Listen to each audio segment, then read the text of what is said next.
Bismillahirrahmanirrahim. Assalamualaikum warahmatullahi wabarakatuh.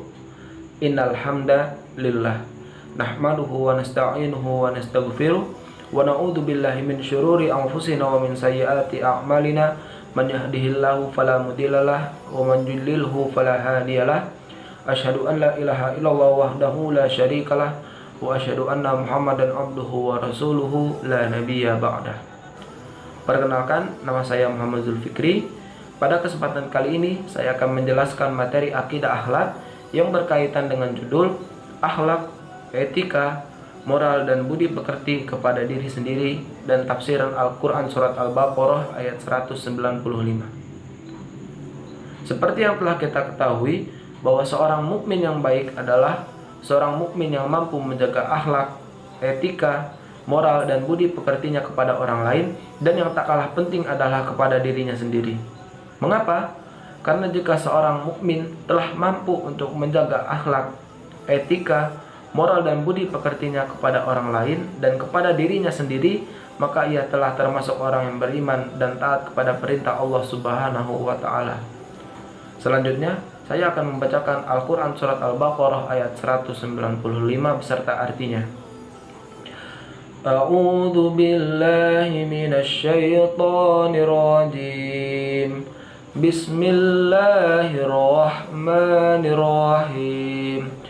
Wa anfiqu fi sabilillahi wa la tulqu bi aydikum ila tahlukah wa ahsinu innallaha yuhibbul muhsinin.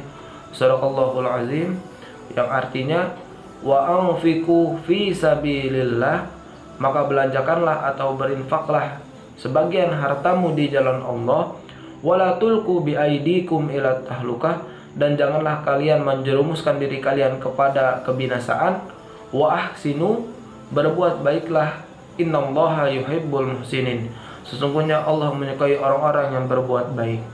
Al-Quran surat Al-Baqarah ayat 195. Baiklah, untuk selanjutnya saya akan membacakan beberapa tafsiran yang berkaitan dengan Al-Quran surat Al-Baqarah ayat 195.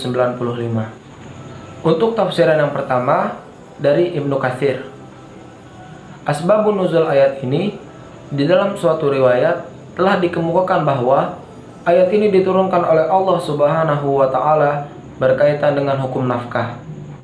Dan Ibnu Abbas mengemukakan bahwa ayat ini diturunkan oleh Allah Subhanahu wa taala bukan karena masalah perang, akan tetapi ayat ini diturunkan oleh Allah Subhanahu wa taala berkaitan dengan masalah membelanjakan harta, yaitu barang siapa di antara kalian memiliki harta namun enggan untuk membelanjakannya di jalan Allah, telah dikatakan bahwa janganlah kalian menjerumuskan diri kalian kepada kebinasaan.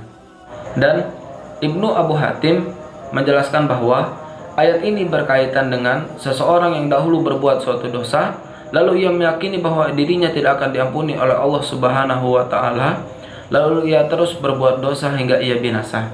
Dengan kata lain, karena dia meyakini bahwa dirinya tidak diampuni oleh Allah Subhanahu wa taala, lalu ia terus-menerus melakukan suatu dosa hingga akhirnya ia binasa. Dan Ali bin Abi Thalhah meriwayatkan dari Ibnu Abbas yang dahulu pernah berkata bahwa kebinasaan adalah azab Allah Subhanahu wa taala. Untuk tafsiran yang kedua dari Al-Maraghi, ayat ini kemungkinan memiliki beberapa kandungan arti. Yang pertama, larangan untuk bunuh diri atau melakukan sesuatu yang dapat menyebabkan kematian seseorang. Yang kedua, larangan untuk tidak berinfak. Yang ketiga, larangan meninggalkan jihad. Dan yang keempat, larangan untuk tidak mau mengeluarkan harta dalam persiapan perang, dan larangan untuk lari dari jihad. Ayat ini juga dapat dikaitkan dengan perintah melakukan pembalasan yang setimpal yang terdapat di dalam Al-Quran surat Al-Baqarah ayat 194 dan perintah-perintah berperang yang terdapat di dalam Al-Quran surat Al-Baqarah ayat 193, yakni berperanglah atau lakukanlah pembalasan yang setimpal dengan melakukan persiapan terlebih dahulu. Janganlah sekali-kali melangkah hanya dengan diiringi oleh semangat yang menggebu-gebu tanpa ada persiapan terlebih dahulu. Jika itu terjadi, maka kamu telah menjerumuskan diri kamu ke dalam kebinasaan. Belanjakanlah dengan harta benda kalian sarana pertahanan untuk membela diri kalian. Belilah senjata dan sarana pertahanan untuk membela diri kalian yang sesuai dengan apa yang digunakan oleh musuh-musuh kalian, jika tidak ada yang lebih baik. Sehingga dengan sarana tersebut dapat diperkirakan kalian akan memperoleh kemenangan. Kesimpulan yang dapat diambil dari ayat di atas adalah bahwa kaum musyrikin dengan jumlah yang banyak dan ditakuti selalu mengintai kelengahan kaum muslimin. Mereka selalu menunggu kesempatan yang baik, sehingga apabila kaum muslimin tidak melakukan persiapan sebelum berjihad atau karena kesibukan mereka dalam mengurus harta benda, maka sesungguhnya kaum muslimin telah membuka kesempatan untuk kaum musyrikin menyerang kaum muslimin. Atau dengan kata lain, bahwa kaum muslimin telah menjerumuskan diri mereka ke dalam jurang kehancuran. Baiklah, untuk selanjutnya saya akan membacakan sebuah kisah yang berkaitan dengan Al-Quran Surat Al-Baqarah ayat 195, yaitu kisah Fatimah dan seorang kakek tua. Suatu ketika, pada saat Rasulullah Shallallahu Alaihi Wasallam berkumpul bersama para sahabatnya, datanglah seorang kakek yang mengemis kepadanya. Ia meminta sesuap gandum untuk mengganjal perutnya dan sehelai kain untuk menutupi auratnya. Sebenarnya Rasulullah Shallallahu Alaihi Wasallam merasa iba kepada kakek tersebut. Akan tetapi ia tidak memiliki harta yang berharga pada saat itu untuk diberikan kepadanya. Lantas ia menyuruh kakek tersebut untuk datang ke Fatimah.